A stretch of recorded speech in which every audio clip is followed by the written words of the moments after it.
You want to get started? Yeah, I think we will. So kia ora no tātou, no mai haere mai. Welcome everyone. It's really great to have so many people registered tonight. We are recording, and it will be we'll be sharing this with everybody so that you can share it as well. So my name's Brendan Hoare, and the host tonight is Organics Aotearoa New Zealand. We're the national organic body of New Zealand. And we are here really just and really to update you on what we've been doing. We've been down to Wellington. We're going to update you on that.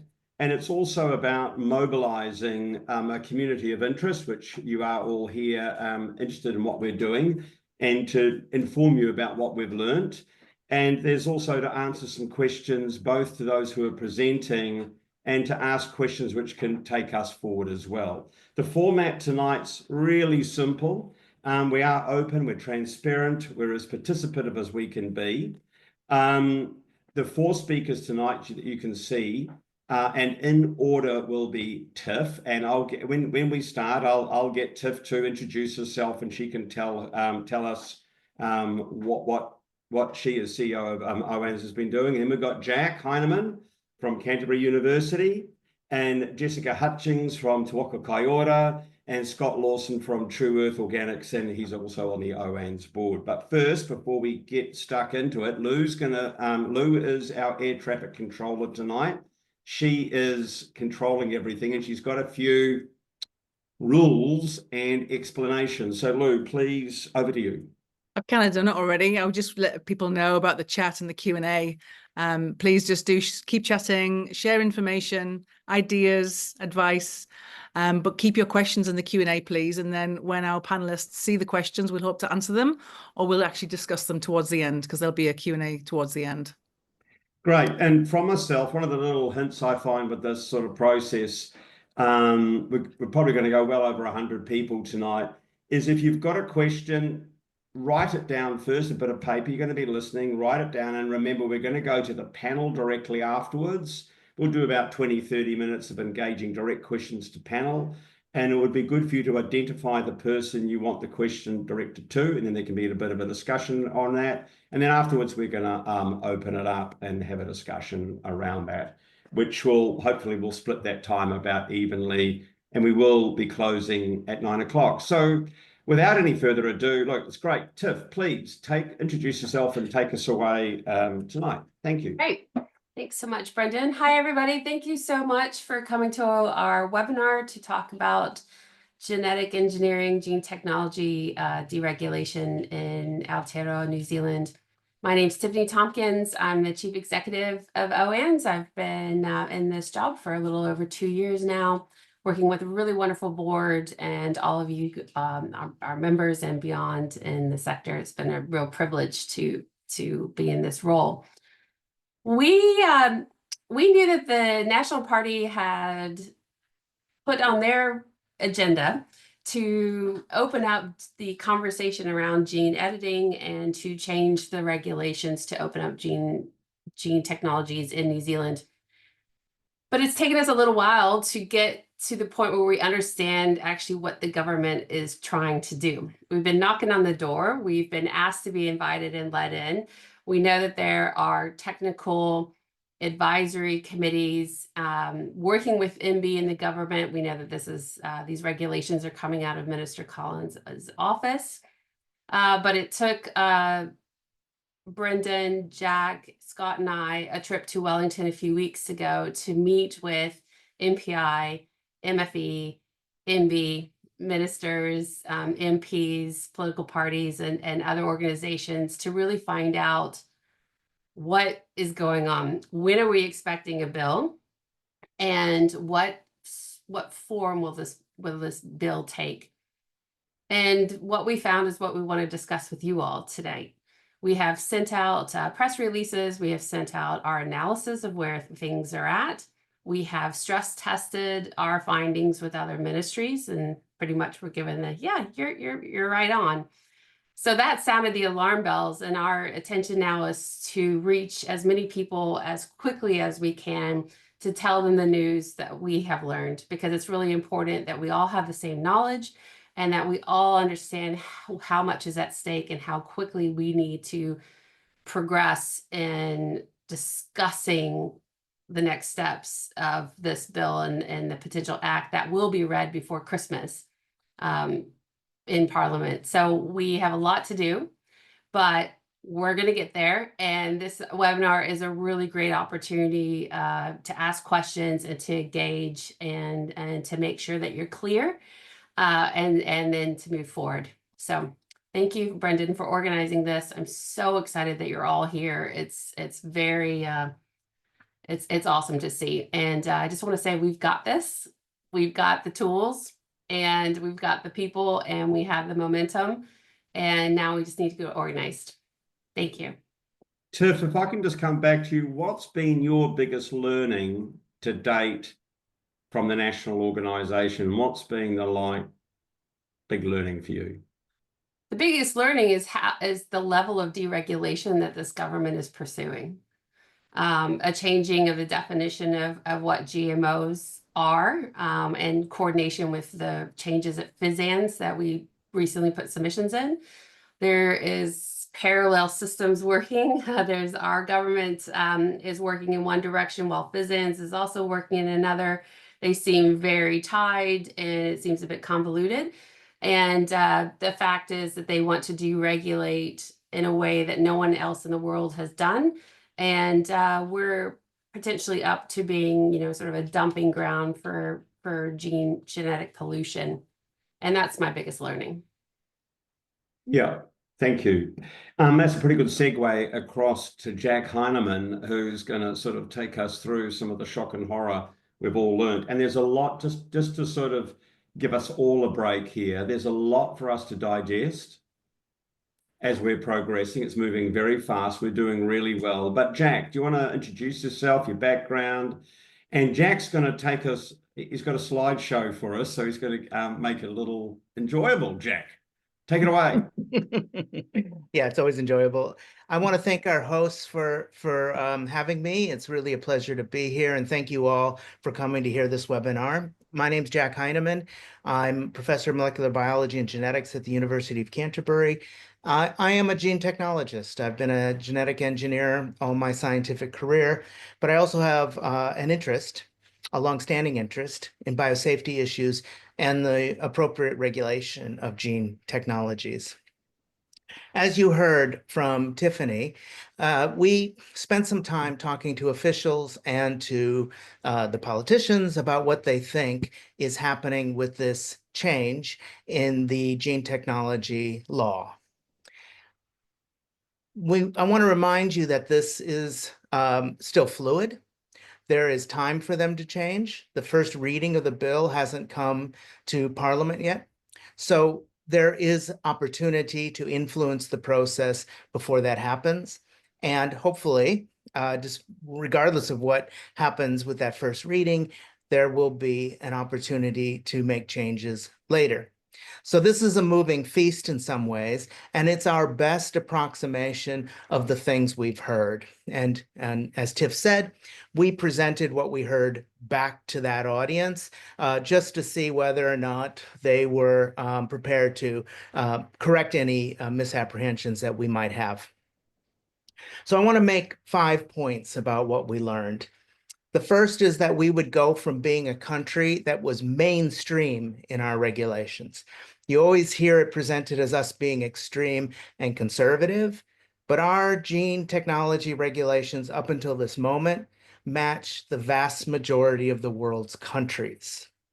So we would go from being mainstream to being even more liberal than the most liberalized countries, mainly the GMO exporting countries, as a result of what we've heard being proposed to change to our legislation. We would underregulate even compared to the GMO exporting countries like the United States and Argentina. The proposed changes could provide a type of hack that allows even more risky organisms to be produced under the guise of a stepwise change using deregulated processes. This is a loophole in the way they've proposed the legislation that Australia has not allowed. It would erode traceability. It would mean that primary products could be contaminated. And as other countries and New Zealand improve in their detection technologies over time, those things could result in trade disruptions. And finally, it could open the door to New Zealand being the experimental playground for anyone else, for the large companies or for rogue scientists who want to relocate here, do their experiments in the most liberalized regulatory framework without risk of damaging their home agroecosystems. So I'm just going to share a couple of slides to expand on those points.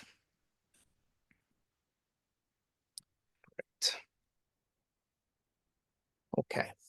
So what you see here is a diagram that was released by the Ministry of Business, Innovation and Employment in their media pack. And what I want to draw your attention to is the leftmost side of this slide, which is the green boxes. The green boxes describe processes and products that are being proposed to be deregulated. Now, the terminology here is important and it's confused. You will see different terminology depending on who's talking about it. The most extreme version of this box is that the contents would be taken out of scope of the legislation. So that is to exclude it from the scope of legislation, is to exclude it from the potential to be controlled by GMO regulations of any kind. This type of deregulation, taking it out of scope, is different from continuing to call these things GMOs, but exempting them from GMO regulations. Australia, for example, whom we say we're trying to align with, does not exclude these items from their GMO definitions. It does exempt them from some of their GMO regulations.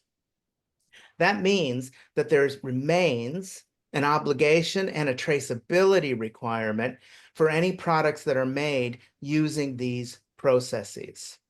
So that's the first point. We are taking a very extreme, potentially extreme approach to reducing the regulations on GMOs by defining some things, those things in the green box, as not GMOs, and the processes used to make them as not processes that create GMOs. And that's different from Australia and even the most extremely deregulated, so-called deregulated economies like the United States. On the right, those blue boxes would be for everything else. Those things that stayed within the scope of the legislation and potentially the definitions and the regulations that would apply to those things that are still defined as GMOs. Those blue boxes need attention, but they're not the biggest problem right now. The biggest problem, the most important issue from my point of view, are those green box items. To give you a sense of what other countries are doing, I've made this table. And in this table, at the top, you see the New Zealand deregulated products and processes. There's technical names to them. It doesn't really matter. But what you can see is that green means deregulated. And there's more green proposed for New Zealand than any other comparable country. Even the United States would be a more restrictive atmosphere for genetic engineering than would be New Zealand. And here's some of the key differences. This type of process, called an SDN2, which isn't important right now, remains regulated in Australia. They don't even pretend to try to say that that would be something that doesn't produce a GMO. But we would go straight to complete deregulation of even these processes. No other country does that, but they keep it within their regulations in different ways. Another type of extreme position New Zealand is taking is that so far, they haven't indicated that the deregulated organisms would be limited to a particular kind of organism. If you look at India, for example, and the United Kingdom, their liberalized processes only apply to certain organisms. In the case of India, only plants, and in the case of the United Kingdom, plants and animals. Ours don't specify that you can't do this on bacteria, on viruses, on fungi, etc. You'll also see in these orange boxes how those countries keep everything still within the scope of their regulations. In the case of India, for example, they require any use of these techniques to be done in a contained facility. In New Zealand, if these techniques are deregulated, they can be done anywhere by anyone. I would be able to order the reagents to do these reactions over the internet, and I could do them in my garage or could do them outside. I could do them next to a school. I could do them on my cat. I could do all sorts of Seuss-type rhymes of genetic engineering as I saw fit. But in India, you can't. They have to be contained. In countries such as Argentina, Colombia, and Brazil, for example, there's still a requirement that you demonstrate, even if you're using a process that they've exempted from their regulations, you still have to prove that your final product is what you say it is. And that implies a legal liability, that if you're using a process that's going to be exempted, the end product was only that which you expected to make, and therefore would remain in a contained facility where it could be traced and where any information about it could be shared even after release. Jack, 1 minute. Okay, so you can see we do a number of things differently. It also means that we can do repeat applications of these different reactions so that each step in the process may be deregulated, but the final product is as radically different as if we had done it in one step with a regulated process. And that's a kind of hack. There's also an attempt to try to change the definitions of how we think about these things. So if you look in the MB pack, it talks about what a gene technology is, but they leave out the most important elements of those definitions for risk assessment. So the most important element isn't that gene technology can be used to modify genes. The important element is that these techniques allow you to modify genes faster and more efficiently on more species than we ever could before. So that's what matters for risk assessment. And that is the fundamental reason why you would regulate a technology. It changes the scale at which you can not only create your intended product, but also changes the scale at which you can create something that causes harm. Thanks. Thanks so much, Jack, for that. We've got 3 questions in Q&A. Remember, if you've got a question directly after this, we're going to be going to panels, so you could ask a question to one of the panelists. And next, Jessica, welcome. Over to you. Kia ora koutou, tēnā koutou katoa, ka nui te mihi kia koutou I te pōnei. Ko waia hau he uri o Ngaitahu, Ngāti Huirapa me Gujarat, India hoki, mihi anō kia koutou. So kia ora everybody, my name's Dr. Jessica Hutchings. I'm here representing Te Waka Kaiora, the National Māori Organics Authority, who have a treaty relationship with OANZ. And I really want to mihi to OANZ for the leadership that you're taking in this space and all of the mahi that you've done to date. I have been involved with Te Waka Kaiora for 20 plus years now. So this is like deja vu for maybe 25 years. This is deja vu for us, coming back to 2001 when we had the Royal Commission on Genetic Modification. And I want to just spend a tiny bit of time just talking about the longer history of Māori activism and opposition to GMOs, because this is not a new thing for us. And it started really with the lodging of the Y262 claim, the claim that's sometimes known as the flora and fauna claim. But within that, there's also part of that claim that talks about the protection of Māori cultural and intellectual property rights within the sphere of new technologies. And GMO was defined as a present threat for Māori protection of our taonga and of our flora and fauna. In 2007, Te Waka Kaiora joined the Y262 claim as in claimant group, and we presented over 100 pieces of evidence to say to the Waitangi Tribunal, these are the reasons why we are opposing GMOs, why we're uplifting Māori organics, the Hua Parakore, and this is the direction of travel that we want you to take. And for those of you who follow Waitangi Tribunal rulings, you'll know that there was a report that came out called Aotearoa Tēnei, this is Aotearoa, which lays out the recommendations for the Crown that they should enact in order to uphold the kaupapa of the claimants. And the Crown, this is probably one of the most difficult claims for the Crown to work out how to respond to it, but it has been a linchpin, I believe, in holding GMOs at the door for the last 20 years. So I want to recount the longer history, and I want to point people towards the Te Waka Kaiora website, where there's a report on there which summarises that information. Because often people say to us, what are Māori views on GMOs?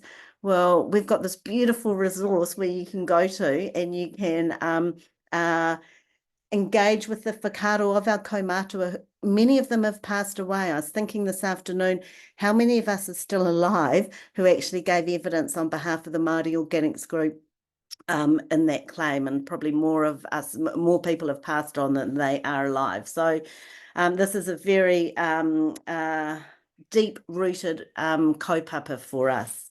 I also too represent Te Waka Kaiora on a group called Ngā Tuki Whakarururanga, which was a group that has emerged out of a Waitangi Tribunal claim, which says to the Crown, which called the Crown to account about negotiating free trade agreements without having their treaty partner present. And what the result of that claim was that the Crown had to set up a mediation agreement with Ngā Tuki Whakarururanga to ensure that we are, I'm not even going to say at the table of free trade negotiations, because Indigenous peoples are not regarded as sovereign nation states. So we don't actually, and we get to review what's in some of the agricultural chapters, for example, of these new FTA agreements. And what I wanted to share was that there are so many other forces at play here beyond our domestic settings that we actually have very little control over. And we might think, let's go and lobby MFAT, let's get to the table. But when you're negotiating when the government's in negotiations on free trade agreements with multiple nation states, they have to reach consensus in order on the text in these agreements in order for the agreements to progress. So when I'm sitting at the table with the MFAT saying, hang on, the agricultural chapter's opening up the doors for GMOs, MFAT can hear us, but then they have to then take that to their negotiations overseas with other nation states. And for us as Māori, then we're relying on the Crown to uphold our viewpoints. So I've signed a confidentiality agreement with MFAT, so I'm privy to what's in some of these agricultural chapters, and without breaching that confidentiality, this government and the free trade agreements that are the bilateral and the free and the multilateral free trade agreements that are circulating are harmonising or paving the way for GMOs in nation states like Aotearoa, New Zealand. I think the important thing to note is that there's no treaty exception clause. And so often Indigenous peoples ask for exceptions within trade agreements so that our rights can still be upheld and protected. But they're not effective, and we've been unable to secure those. So just very quickly, I'm finishing off. When we lose all faith in nation states, and I've definitely lost all faith today in our settler colonial government with the introduction of the Treaty Principles Bill, and it would be remiss for me not to put that in the conversation as well. As Indigenous peoples, we move to work outside of colonial structures and to create our own declarations for resistance. And so recently, I've just come back from Navdanya in India with Dr. Vandana Shiva, where we presented and we developed this with her, a Manawahine declaration for Hiniahone for our seeds and soils.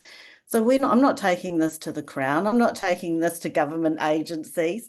This is about harnessing the ihi and the wihi and the aroha that our people have for our seeds and soil. And as Vandana Shiva often reminds me when I get in a despairing modes about all of this, you know, small is beautiful, and the hope lies in the small, and the hope is in the power, the regenerative power and capacities of nature and the seed. So while it might feel like it's a tidal wave, and for many of us like a deja vu tidal wave, these things, the things we can do outside of nation states, are the things that are giving me hope, because got to find a way to keep on going amongst all of this. So I just really want to acknowledge OANZ for taking the leadership. Jack, I really want to acknowledge you, because I know as a scientist what it's like to be an outlier. You know, I'm a Māori who did a PhD 25 years ago in science, trying to deconstruct, you know, reductionist, mechanistic worldviews. No one wanted to talk to me, but ka nui te mihi aroha e hoa, kia kaha, kia mai, kia manawa nui. We trust you. We need you in this movement. We need our genetic scientists in this movement to be providing us with this information. So kia ora e hoa. Thank you.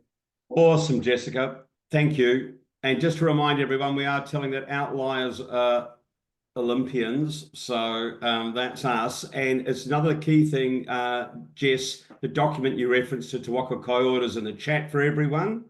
All right. So thank you, Lou, for doing that. And just to support what Lou was saying, through the OAA, we do know that this is, we often ask, where has this come from? It's come from trade negotiations, just to affirm that. So that's all been absolutely affirmed for us. Okay, Scott, over to you. Thank you so much. Scott's been with us from the very beginning, from the OANZ board, and Scott's obviously a commercial grower. So Scott, introduce yourself a little further, please. And from a grower's perspective, share with us. Kia ora all. Thank you for joining tonight. And as Brendan mentioned, I'm the OANZ board. I'm based in Hawke's Bay. I've spent the majority of my life here. I was lucky enough to have been brought up on a vegetable, a fruit growing farm as well too. And I have fond memories driving a tractor at age 9, etc. And I'm still doing it out there now, although main business these days is mostly blueberries. But I have a lifetime of interest in healthy soils and healthy foods, which stem from using the right seeds and the right nature and the right people in the right place. So I guess I sit as the horticultural representative on OANZ. It's not an appointee role, but I'm the only horticultural grower on the OANZ board. I've been following this issue for 30 plus years, so I feel somewhat informed. I was part of the Royal Commission into GE back in 2000. Also been a part of Pure Hawke's Bay, where we managed to have a bylaw in place that there was no commercial release of GE field trials in Hawke's Bay. And under one of the proposals of the current government's regulations to remove that opportunity of regions to be GM free as well too. So I've followed this right through. I remember having a very good discussion with Mark Levick, our biogrow auditor, in about 93, 94 actually, and talking about it back then, and he came out of Mass University and was well informed. And as a grower, I see nothing in the silver bullet offers that could help us as organic growers, or even just as food producers in the short term, even with the proposed changes from the old style GMOs to the new style of gene editing, which they're calling precision breeding, which Jack will attend to say it's possibly more efficient, but definitely not more precise. And from a grower's point of view, I think we need to have real concerns about this. And I'm looking at it from a commercial grower's point of view. We all have different philosophies on food security and everything else as well too, but I believe there's 3 key reasons why government's pushing this. I think there's political ideology. Minister Collins has said she's been given the mandate with her 36% of voting to do this and push through in the fast track legislation. I think there's also commercial interests in there and been mentioned about trade deals, etc. And also think there's a producer push there as well too, but it's not consumer demand. It's by a minority of some producers looking for the silver bullet, saying the scientific fraternity, the commercial interests are offering us these silver bullets. We should have a chance to use these. And the rhetoric that we hear coming from people is, don't deny us the opportunity to use this technology.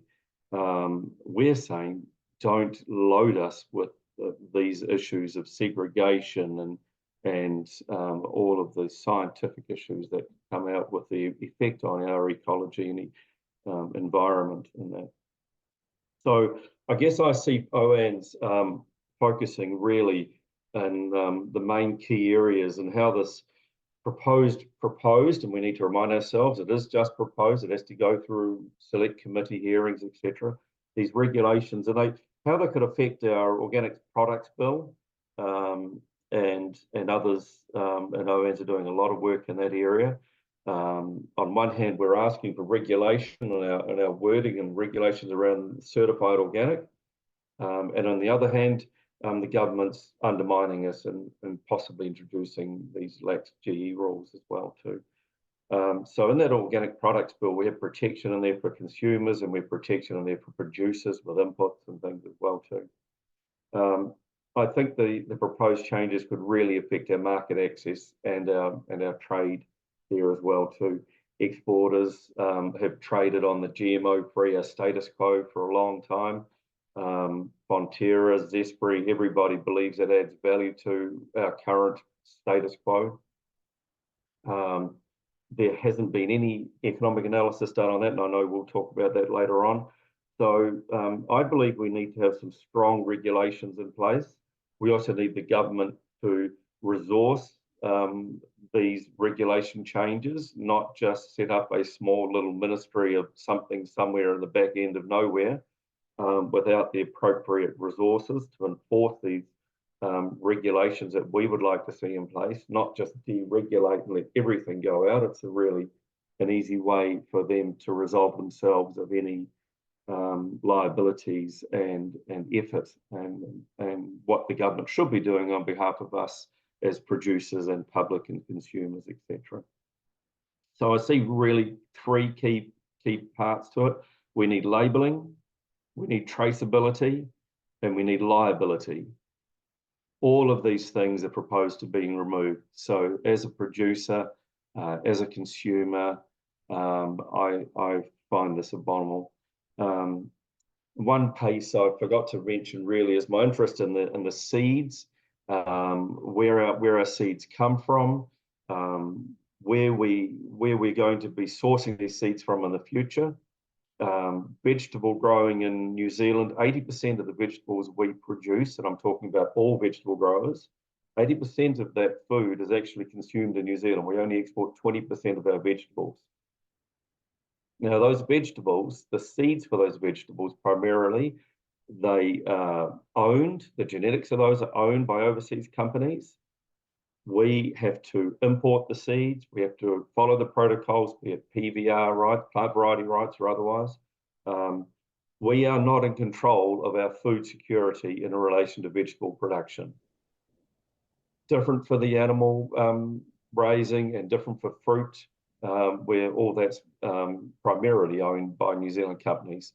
But we've seen a switch in our government departments in the science and breeding to have a return on investment for their stakeholders, the government, and it's driven change in our whole of our science and our breeding work, etc., to push into PVRs, to push into patenting of seeds, which is what's happening in Europe.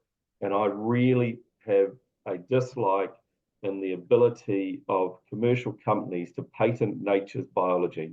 1 minute, Scott. And I find this is happening in Europe, and if you want to look up, Google the European Patents Office, patenting of our seeds. It's a real issue going down, and it's affecting the smaller breeding companies' ability to access what we call nature's bounty, nature's beautiful resource of seed and biological diversity, and this is being restricted. So there are many things at play here, and we're just focusing on the food and fibre with OANZ. So that's our focus there, and I know there'll be more discussion on that. So thank you for listening to me tonight. Great, Scott, thank you. So, and interestingly, it wasn't that long ago, just to sort of fuel a little bit of this, we're very focused on what the proposed act, or the bill being tabled in Parliament any day now, and we've kind of forgotten about FSANZ, which is the front end of this, the whole labelling piece, which Scott talked about, this labelling, traceability and liability. That's also going through a whole remake as we speak. Now, this is a chance for us to open up to the panel, specific questions to the panel. There is one question. I was going to start because there is one in the chat, and I'm going to encourage people to use the Q&A for this. There's a couple in the chat, and there's some statements which we can come to. But Jack, there was a question around what's genetic pollution? Oh yeah, that was Tiff's word, but but I can feel I've given it to you to answer. Yeah, I can feel it. I think she stole it from me anyway. I think the idea here is that because so many people, there's no barrier, there's no impediment to becoming a genetic engineer using the proposed deregulated processes. So unlike a very powerful chemical or radiation mutagenesis source, you can get the things you need to do genome editing right over the internet. You don't have to be in a contained facility. And so there's no regulatory control of those reagents. And they're proposing to also not have any regulatory control on the products. This means that anybody, it doesn't have to be somebody with commercial interests, can be tinkering with these products, which are highly efficient, highly potent mutagens, for their own purposes, even just curiosity, generating many unknown exposures in many unknown organisms that are just free in the environment, flushed down the toilet or on their skin or on their pets and children, whatever.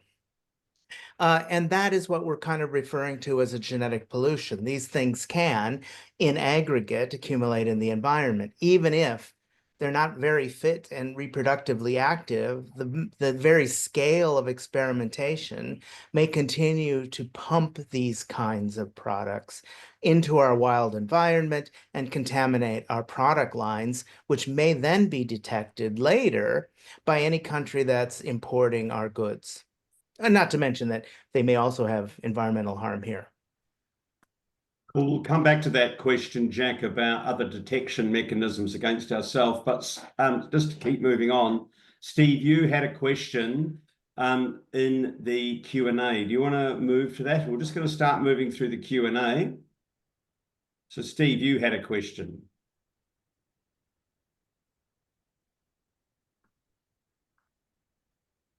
Steve had it. Steve can't talk because we're in a webinar functionality, so we need to read it out for him. So do you want me to read it out? Thank you. I'll read that out. It said, Steve says, I'm concerned about implications on the organic applications and the investment required, particularly for small growers and those just starting out. The process is quite a commitment. Do you think this deregulation will water down the value of organics? Tiff or Scott, do you want to talk to that?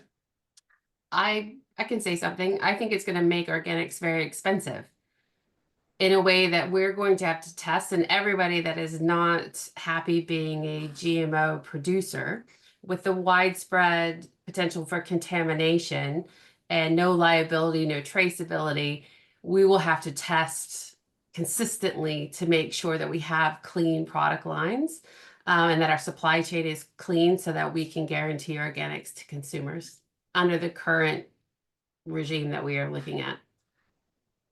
They've also made it very clear. Scott, please. If I could just add to that as well too, when we sat in a meeting in Wellington with MB, MB officials said to us, and their exact words were, your industry will be loaded with unknown costs due to segregation, etc., when we were talking about the issues of coexistence, because the argument from government is, you organic guys are just a pain in our side. We just expect you to be able to coexist and carry on. We're gonna push this stuff, and you're gonna get into it, and we're just gonna coexist. And the other comment that was made by Envy was, you will have industry to industry agreements, so you can work out to stop your contamination issues and decide on who's doing what in what areas of the production facilities. And that is just not possible to do. We've seen examples of that working very poorly in Australia, etc. And there may be some comments we'd like to have from Australia on that. But coexistence is a cost. It's not possible, and we see varying reports. Look at the Mexican corn situation as well, too, with the maize corn in Mexico. It's not possible to coexist, and there will be extra costs, and it'll be up to us, just like it is now. We have to do extra spray testing, for instance, residue testing, if we have neighbours that are spraying. The neighbours don't pay for that residue testing. We have to do it to protect ourselves from sprayers. So this genetic drift, this genetic cross-pollination, it's a real problem, and it's going to be a real cost. And we have enough costs at the moment on producers trying to get affordable food to people in Aotearoa. And the legislation will all be, it's really around health and environment, not legal. So it'll all be torts law. You've got to go to court to sort it out, and we'll bear the cost on that.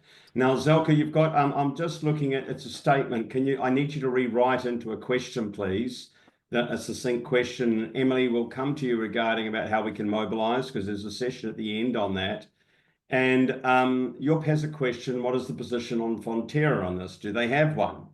I believe Andrew's with us tonight, but he doesn't quite have the ability to answer that, but perhaps he can type an answer in there, because anybody can do that.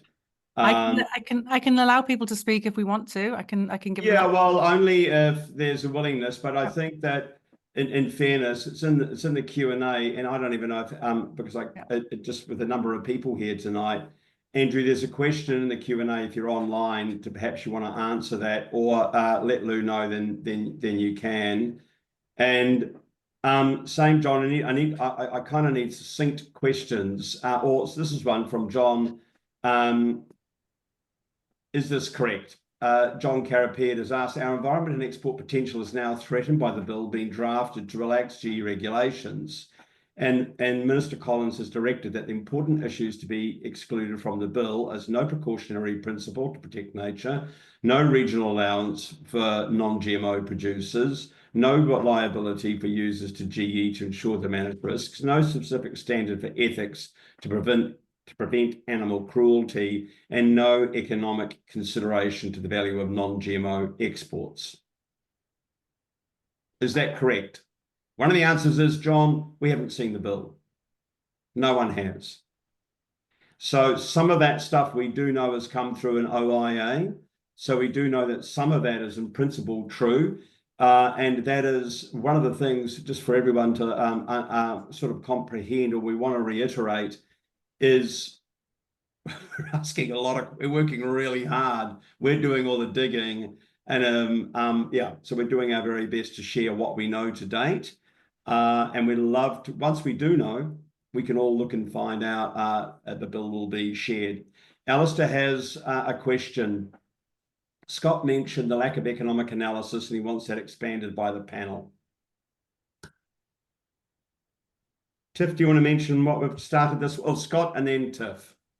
I guess I could start a little bit of history in Hawke's Bay. We used the economic analysis in part of our, and backing up with our Colmar Brunton surveys, etc. we did to enshrine the GMO-free Pure Hawke's Bay in bylaw and Hastings District Council here.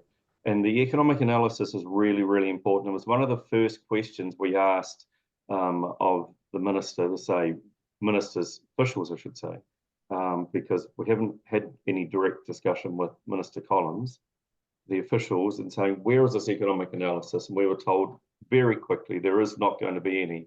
And when we went and visited the other ministers, the other ministers and MPs that we talk, the other MPs we spoke to, many of them were saying, well, we wouldn't do this without an economic analysis. So I'll leave it there, and I'll leave Tiff up to carry on with that. It's very important. Yeah, it's almost like the due process of most legislation requires, I mean, Treasury would normally require economic and cost benefit analysis. I don't understand how the government can get away with this, but we've actually we've hired an economist from NZIER who's going to be looking at he'll be looking around sort of the Brendan, help me out. My brain's just So the economist is, so we had a session with the economist earlier in the week, and we did quite a big sort of spread around, I mean, not just the straight economics, and in a way, Jessica, this answers your question around the trade impact.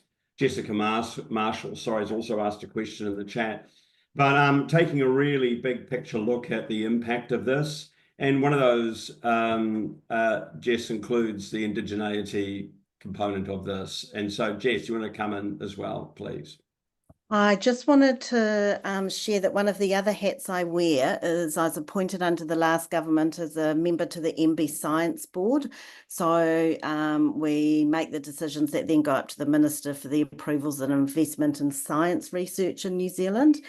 And as a science board, we met with Minister Collins probably about 4 months ago, and I'm not breaching any confidentiality here because this is in the public domain, but it's very clear that the government's plans for science in New Zealand and her position, the areas that she wants to grow are biotechnology, GE research, AI, and space. So those are the 3 new portfolios that we have in science, and we've already seen tens of millions of dollars be sucked back in by Treasury through the non-investment or non-continuation of the national science challenges.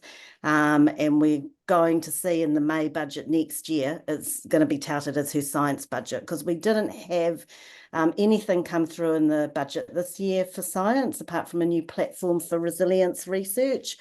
But what's the government's doing now is they're just getting all the pathways sorted so that by the time the science, this is my take on it.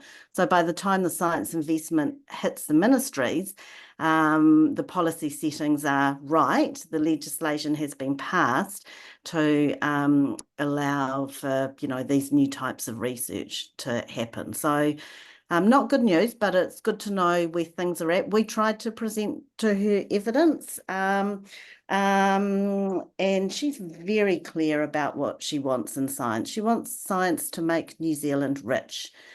She wants scientists to be able to be wealthy. She has this idea that scientists in other parts of the world are reaping monetary benefits, and countries are reaping monetary benefits from science, and we're not doing that well in Aotearoa. So GE, AI, and space is the way that we are going to get there, and that's a very clear strategy. Cool. Back to you, Tiff. Yep, sorry for my menopause brain moment there. We are looking at the value of our GMO-free status. That has not been recorded and looked at for a really long time. And so we're hiring this economist to help us create and aggregate that big number so that we can take it to our ministers and our politicians. Cool. And just for everyone's information, media is slowly warming up to us. Okay, so one of the media people today went back to, everybody can go to the August 13 was their media release. The number one, as Jessica has indicated, is this is financial return. And he's asked, like we have, well, can you show us what that looks like? Nothing to show. So that concerns us, and we don't need to, that would concern anyone if this was just government making decisions and they haven't thought, and this slips down into, yep, we're going to go to, I know Scott put his hand up and then Jack to follow on from this. So Scott, do you want to follow on? You had something to follow on with that, and then we'll go to Jack. You can just follow on, Jack. Well, I just want to make it really clear that the organic industry, and myself particularly, are not anti-biotech. So we get out of bed and we need biotech every day. There are parts of biotech that we're really concerned about, and sorry, Jacob, I'm stepping on your territory here, but there are parts of biotech like GMOs, like gene editing, etc., that are really negative to us. And we don't need them released in the environment. Keep them in the labs, keep them regulated, do whatever you need to do behind the scenes, safe containment, but do not release it into the field. And we need to be showing and being seen to be pro-science, pro-biotech, but we're just really concerned about the deregulations of this. That's why our general discussion and where we've been as an OANZ board and everything else as well, too, just to clarify that. Thank you. Yeah, first, Jack? just on the back of what Scott said, it's the Americans who have pushed this idea that genetic engineering is the thing called biotechnology. Everything farmers do is biotechnology. And agroecology, organics, is a biotechnology. And in fact, it's a very effective biotechnology. It's the kind of biotechnology that is it does feed the vast majority of people in the world. It's almost 80% of our food comes from local farmers, not from the big genetic engineering based cropping systems. So never belittle your biotechnology and don't let them steal the term from you would be my advice. But also just then following off on Brendan's point about asking for the economics of the case for making the change, I would say that there's two areas. It's not just the economic case for what these products would return to New Zealand in monetary value, but the whole case is predicated on the idea that the cost of compliance with the regulations is what has prevented a genetic utopia from blooming in New Zealand. And we can't get anyone to tell us what the real cost of those regulations are. What products haven't come forward because of regulation versus what products haven't come forward because they failed in development or never got to the stage where they had to be released from the lab. We get lots of stories about Crown Research Institute saying that they had to go overseas, and they did go overseas, but they never have to prove that they couldn't have done it here. And in fact, many of those relationships are with overseas biotechnology companies, genetic engineering companies, that because of economies of scale can offer them a lower price for their field trials, not because they can't do them in New Zealand. So the first part of that equation also needs to be rooted out. Show us the real impediment that comes from, and the financial impediment that comes from our regulations. Cool. All right, we've got quite a few questions coming in now, which is great. And to let everybody know, Andrew has responded. Andrew Henderson from Fonterra is here, and he has responded to Yup's questions. So people can read that. I want to keep moving on. It's under Yup's question, which is further up the Q&A. And if we want to come back to it, we can, because there's a following question from Sally Hogg around what are the implications for organic dairy production.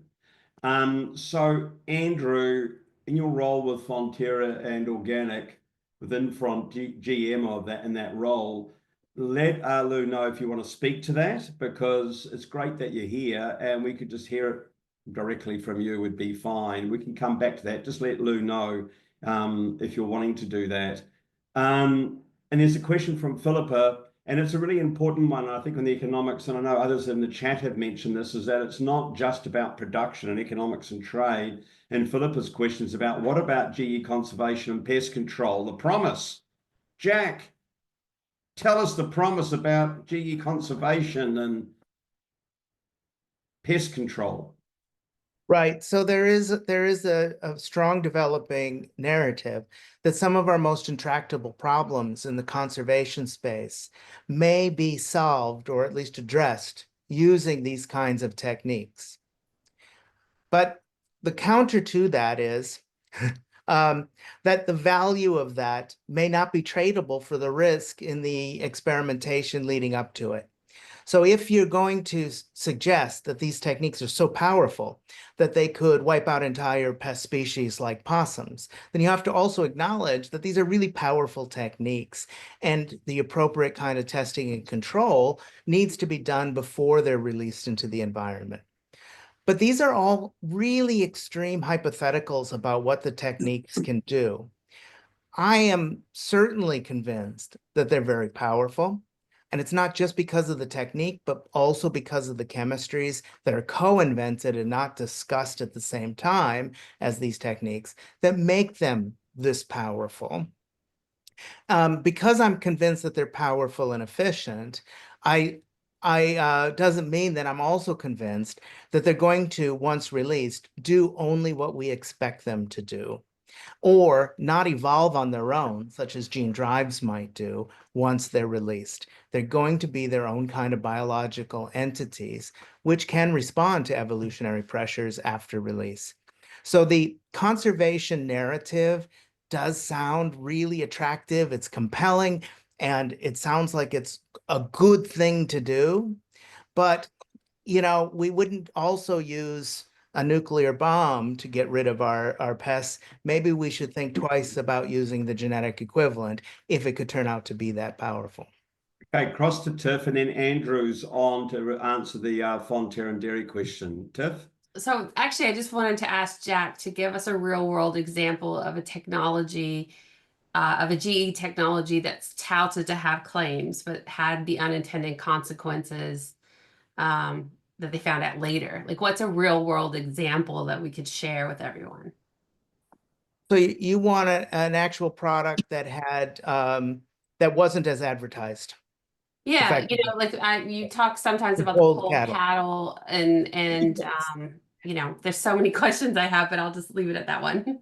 The polled cattle is a great example. So here you have in the United States, the first gene-edited cattle, which was edited so that they didn't grow horns. And it was touted to be a solution for an animal welfare issue. The issue being that, you know, if you put cows in a really dense environment, they'll stab each other with their own horns. And getting that polled characteristic into the cattle that people are using, not just the one that naturally is polled, is difficult. This company used a genome editing technique to make the mutation in the gene, the polled gene, that stopped horn production. Now, at that particular time, and they made a big deal of it, they advertised this, they went to meetings saying that they know everything there is to know about the genome they changed, and that the only change was precisely the change that they intended to make. Now, it was just at that time that the US FDA was trying to decide whether it would have jurisdiction on genome-edited animals. It asked the company for its data on the polled cattle. The company gave it the data, and the USDA, using it as a test case, found that the cattle genome had 4,000 exogenous nucleotides added to it during the genome editing process, including multiple antibiotic resistance genes from bacteria. The point is, and this is the point I was trying to make too with our regulations, unless you are forced to really demonstrate that your product is what you say it is, it likely won't be.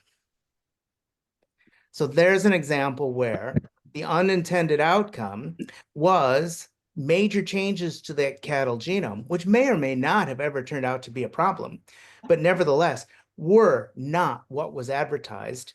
And unless we require that step in our own regulations, we can't assume it is what they say it is. Thanks, Jack. Andrew, great to have you. Thanks for coming on up front to answer some of those questions. Andrew, it's probably best that you introduce yourself and your role and answer the questions about Fonterra and dairying. Sure. Thank you. No problem. Can you hear me all right, Brendan? Yep, we're all good, mate. It works. Thanks for having me. Yeah, so Andrew Henderson, I head up the organic program at Fonterra, also the chairman of the Organic Exporters Association as well. I did put in a comment in terms of Fonterra's position on this. If anyone hasn't read it, I am not aware if Fonterra has actually taken a public position on this, but I think a lot like DairyNZ, they have a very broad range of stakeholders with a very broad range of views. That means that our position's likely to be equally broad. certainly some of the I guess the rhetoric I've heard is along the lines of we see benefits in science and innovation and technology, but also acknowledge the risks that come with this. So quite a soft position there. Certainly from an organic dairy perspective, there's an elevated level of concern if you compare us to many of the other agricultural sectors. There's less of a separation between dairy farms and there are many other orchards, I suppose. So it's going to be a lot harder for us to control cross-contamination of a pasture species if, for example, you've got a conventional dairy farm next door with a GM pasture. So that's certainly a risk for us. I think it's been touched on earlier as well. Concerns around the cost of maintaining that segregation, testing and monitoring that. There's still some queries around how that gene technology will shift. People say a ryegrass seed is not going to fly far, but a pollen might. So I'm probably not the expert to be able to talk to those areas. The other area, I suppose, that we're looking at closely is from a regulatory space and the interpretation there. We have had some feedback from the US, the Organic Trade Association in the US, that suggests that they don't enforce a tolerance as such, as long as you put it in place practical measures to minimize contamination. So that might be a little bit of a ticket of continuation there, I suppose, but we'll just have to see how that plays out. Brendan, can I just, oh, you're on mute. Brendan, you're on mute. Okay. Yep. Can I just reply to that? I've heard that also about the US position, but in all of these cases, whenever a country, regardless of whether a country has a quantitative limit for adventitious presence for contamination, or at least it just requires that you show that your product has been, as you say, you tried to keep it out. There is no international tolerance for an unknown, unapproved GMO anywhere. So where they'll allow it is when that GMO is known and is approved somewhere. But if it's an unknown GMO, no. And unless you have traceability, there will be unknown GMOs. Thank you. Okay, I'm just conscious of the time and I'm going to keep moving on. And now I'm looking at the questions where people have pressed and there's some priority to. And there's a couple in here. Marty has one, Marty Robinson. So if they're saying that it's going to be torts to seek redress, how do we sue when our neighbours, where it could be 20 kilometres away or further? The burden of proof is impossible. It's a question. Who'd like to? Well, I'll just make a comment about that from the international perspective in terms of FTAs. Thank you. We need to think of this not within our domestic settings, but within the global rules of trade that have been set. So to actually be able to sue corporations, I think will be really, really, really difficult in this situation. I think the other thing to note is that there is a very exciting, hopefully possible opportunity for ecocide to become a very real way that communities like ourselves and, like citizens can actually take corporations to court. So while these are still being debated in the international legal settings, I think, I've got some hope for what might be coming, but I have little hope for being able to hold corporations accountable in Aotearoa, because they will go back, and I can't remember the exact name of it. I had a masterclass with Jane Kelsey a couple of days ago on free trade agreements, but it was there's something in the free trade agreements which means that we can't take away the rights of the corporation to be able to make the profit. Now, it's a technical term there. So I think this is where we need to join up what's happening domestically in our regulatory settings with actually what's happening internationally, and then we need to find that space where we can actually activate. And maybe that's about the country taking out a claim of ecocide against the government for what they're proposing to do. Maybe we're the first country that signs up to actually take that type of case. Yeah, thanks, Jessica. And so that's answered a couple of other questions. I think, Katrina, what Jess just said there answered I think, what you were looking at. And of course, the model which government is looking at, if I could just say, is overseas investment. It's pretty clear government's bringing in, it's all promoted. They're not very shy about this, by the way. It's really just clear this is going to be overseas investment, not just for research, but for everything. And so Jack, as Jack has explained to us, is who's going to own the research? Who's going to own the actual research, Jack? Those who fund it, right? Right. But, you know, and I want to support what Jessica just said, but I also want to encourage everyone to stop thinking about how genetic engineering has been done for the last 25 years.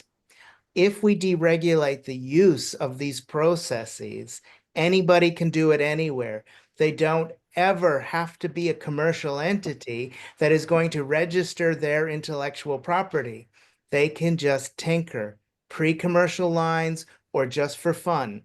And these sources of contamination will never be traceable to an entity that we can hold accountable. Thank you. Okay, what I'm going to do right now, because there's a flurry of questions, and I think John's is quite a good one to segue, and there's others in the chat as well that I've been following, is that clearly, you know, what we've found and what we've shared with you and what reporters are now starting to come in on is pretty frustrating. And it's abhorrent, and we're shocked. And we still don't know everything. And so there has been some questions about what we can do. Because yes, John, the question for John for me is, am I saying we can't wait for the bill to come out to influence the bill and oppose the exclusions and flaws in the process? So let's just share what our strategy is with within OANZ and the community that we're working with on this. So tonight really was a report back to everyone, and so it's been fantastic to have you all here, close to 120 of us, plus those on the panel. So thank you everyone for coming in. As you can tell from tonight, there's so much to do. So we've just started with the economics. There's the legal piece to get our heads around the implication of this. And the dimensions. And one of the great things about the organic sector, just for everyone to be really, our community is very, very, very diverse. We're a whole market segment. And the other thing to share with you is what's happening to us here in Aotearoa New Zealand is happening globally simultaneously. So we've been able to, there's all of these discussions going on, and different countries are approaching it in a similar way, but there is a good sharing, and we do have people from Australia here tonight. So we're very close because the FISAN structure is both affecting Australia and New Zealand. So we can share resource and collaborate and work together to do this. But there's been a number of people about what can we do and how can we participate. And so Tiff, I'm going to get you ready to talk about the donation piece on this, and that we have a site. We are raising funds. But one of the most important things I'm really, really strong on is if you've got an idea, if you think there's something needs to take place, I really encourage you to do it. And don't wait for someone else. Share resources. We're going to have a common pool where people can share resource, share research. And there's the type of real basic activism that does work. Letters to editors, check in with your MP, ram it home, don't give up, relentless pursuit. Keep going. We're not going to give in on this. We never have, we never will.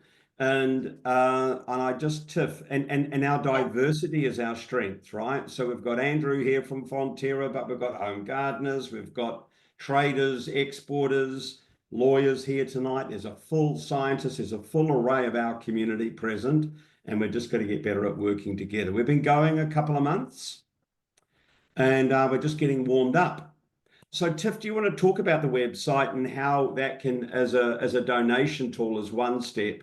And then if people do have ideas, please put it in the chat or some actions you're prepared to take. And then I'll just finish off with what we're doing on the 19th, Tiff, in terms of direct action. So one thing that's really important is that we went to Wellington and we just found this information out. We put our analysis together. We've shared it with you. We've had a webinar, 3 or 4 days later after we shared it with you. So I wouldn't get discouraged, because anybody that has any sort of practical gene in their body will understand that this doesn't add up. How can you make sweeping regulatory reforms without economic analysis? Hey, wait a minute. Are we going to put all of this on the line for something that's not even here, or has it really worked? And yeah, what are those things that can happen that will affect my farm and my country? So share your information. Now you're gifted with this knowledge. It's really important that you go out and talk to others. We also started, if you go on the OANZ.org, it's OANZ.org website, we created a Raisley page to help us, because we have every dollar that we bring in, we're able to go and do things. So we're able to go to Wellington because we're able to raise funds. We're able to put together, campaigns and help others with it. What we're going to do is create a toolbox so that everybody can go to the OANZ site and grab social media memes and loads of information and tidbits and the knowledge that they need to go and share on socials as well. So every dollar that we're raising, we're spending it. And it's really important that we're able to keep doing this work, because OANZ does not have the money in its budget to facilitate this type of campaign. So it's really, really important for you to help share our campaign so we can get the money and we can all keep working on this. It's really important. So if you go to the OANZ website, you'll see it on the homepage. And yeah, thank you all very much for coming. This has been fantastic. And so just in terms of what we're doing next, direct action next. So clearly, it's great talking directly to the organic community, and I don't assume everyone here tonight is from the organic. This is an open invitation. So one of the things, don't ask for permission when there's webinars. Can I share it? Get it out. You've really got to move and mobilizing and amplifying, and what we're doing is going to be really important. So one of the things is, please don't ask for permission. Just get it. There's material on our website, press releases, write your own for your local papers and directly to your MPs and ministers. Don't be shy. Please don't be shy. But the other thing that we're doing, just to let you know, at a sort of action level, so we're digesting what we've heard tonight. The feedback's great. And we're also, and it's great having Jess, great having you here, and Te Waka Kaiora directly involved, and others as well.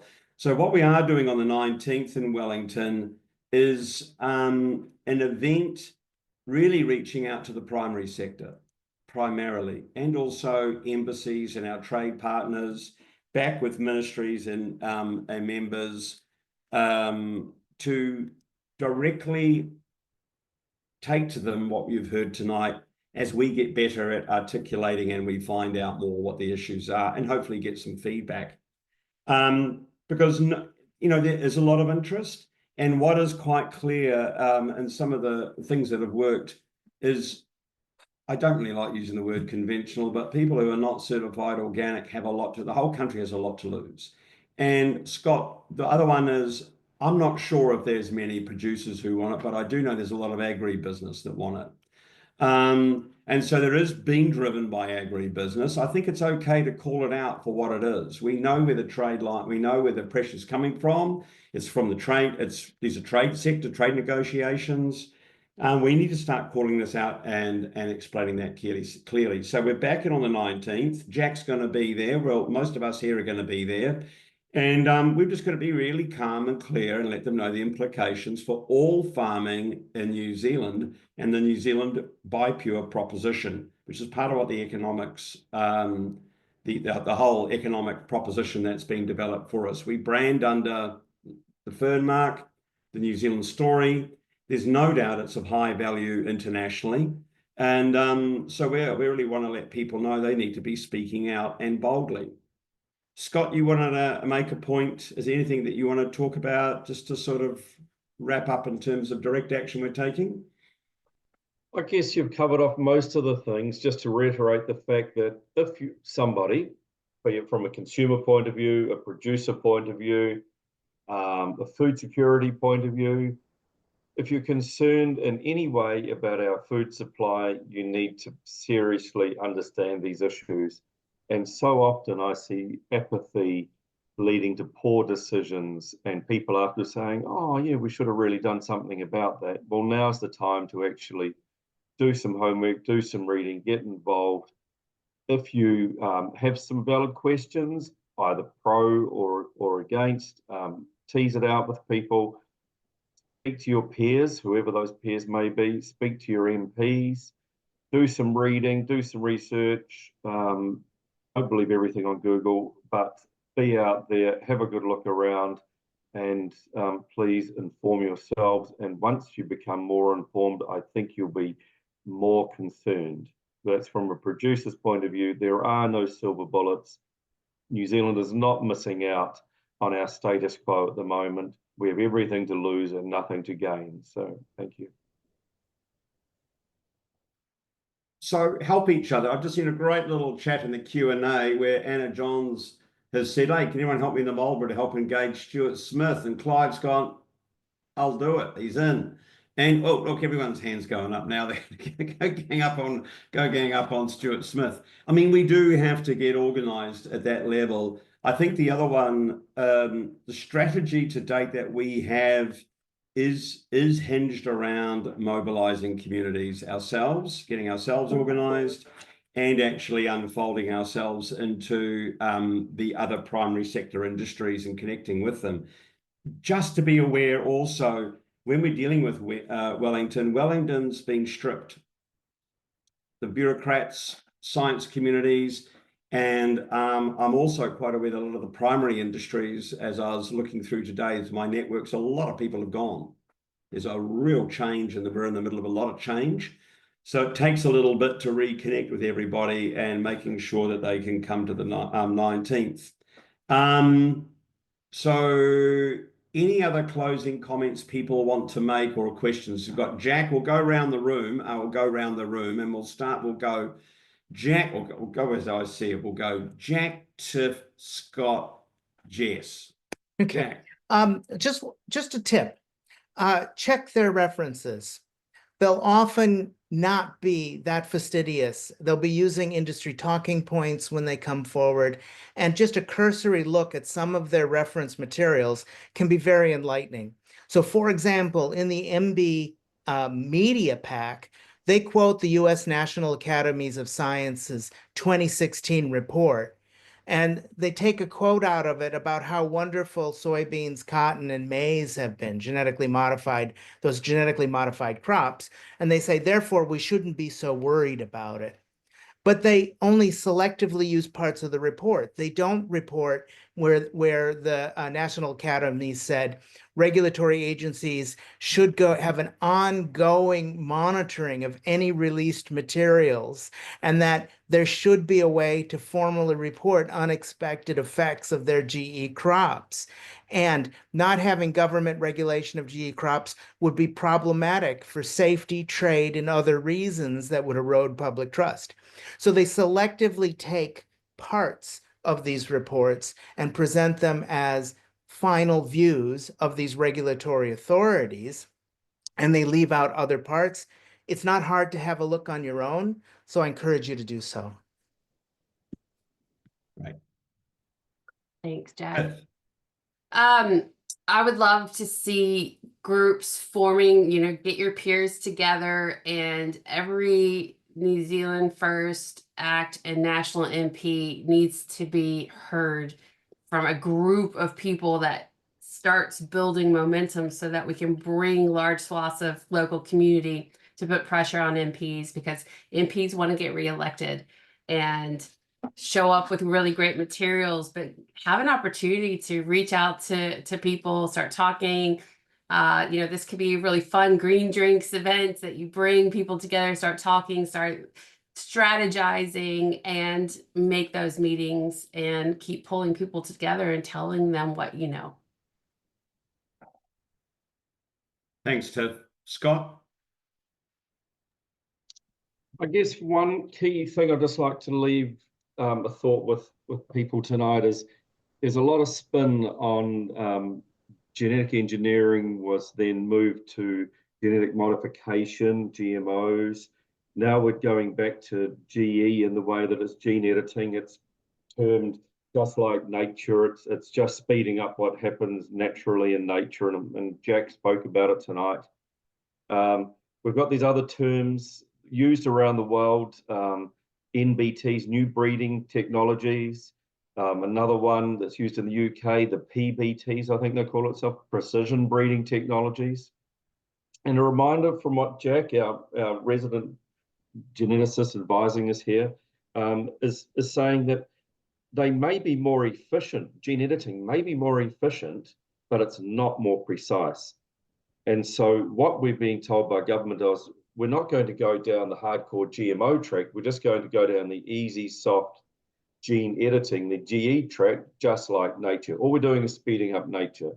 So let's not believe this rhetoric. It's just factually incorrect. And there's a lot of this spin being put on around the world. So in our certified organic markets around the world, gene editing is still a GMO. It's still excluded from all regulations, and we must stick with that. Thank you. Can I just say on that, Brendan, all technology is speeding up nature. That's why we regulate it. Putting a bunch of uranium atoms into a casing and dropping it from an airplane to cause a mushroom cloud is speeding up nature. We wouldn't use that argument to deregulate atomic bombs. That's the strangeness of this argument. And the point is, it is the ability to concentrate changes in a genome at a pace and a selective power that is unparalleled in nature that makes it a technology. Cool. Thanks, Jack. And wrap us up, Jess. Wrap us up. You know, you can do a big uffie, you know. A big uffie. Oh, it's going to go this way and that way and this way. And I'm going to go the way of we are nature.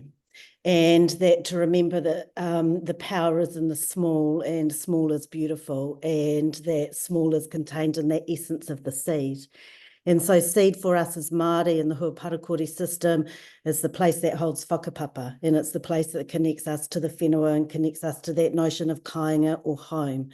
And so our job here as in treaty partnership, as treaty allies and mana whenua te waka kai ora working together, is to be able to uphold the cultural integrity of our taiao and of our atua landscapes, of the landscapes of Hiniahuoni, of our soils. This is what we're talking about, the landscapes of Tāne, of our forests, of our moana. So this is a sovereignty issue. This is a te issue. We've already been to the tribunal before. And although I find it very despairing playing in the government lane and trying to effect any change with this government at the moment, the power's in the collective. And so Tiff, OANZ, Brendan, koutou katoa e te whānau, ka nui te mihi tino aroha, it's late and everybody's still here, we've still got a great number. And e hara te tō, te takitahi, te tō o te takitini. It's not the strength of one, but it's the strength of many. Kia ora koutou. Kia ora, Jessica. And that's awesome. One thing that I do see in the comments, you got to share it. Yes, we're going to be producing a document off the back of this. Get it out. You know, you can move it around, do what you have to do. I can see in the chat that people are mobilizing. That's awesome. Keep it going. And we've done exceptionally well at 8:57. We're closing at 9. We're going to go 3 minutes early. Well done, everyone. Good night. Have a great sleep.